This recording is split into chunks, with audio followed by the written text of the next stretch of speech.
სასულიერო პირის მკვლელობის ბრალდებით საბერძნეთში საქართველოს მოქალაქე დააკავეს. 24 წლის ახალგაზრდა მამაკაცის ვინაობა ჯერჯერობით არ ხმაურდება.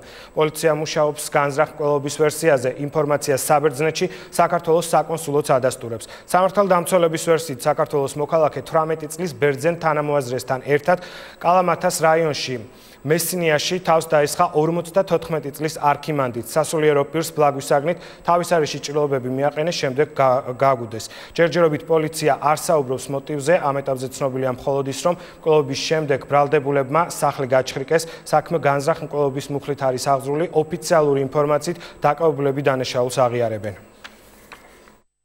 საბერძნეთის პოლიციის მიერ გავრცელებული ინფორმაციის თანახმად 17 ფებრუარს სასულიერო პირის მკვლელობის ბრალდებით დაკავებული იქნა ორი პირი, მათ შორის არის ერთი საქართველოს მოქალაქე. პოლიცია აწარმოებს გამოძიებას, საქმე აღძრული არის განზრახ მკვლელობასთან დაკავშირებით. საკონსულო სამსახური ცდილობს დამატებით ინფორმაციის მოპოვებას. ჩვენს მიერ უკვე გაიგზავნა შესაბამისი მოთხოვნა კალამათას პოლიციაში, რათა მივიღოთ დამატებითი დეტალები აღმოჩნდა საქმესთან დაკავშირებით.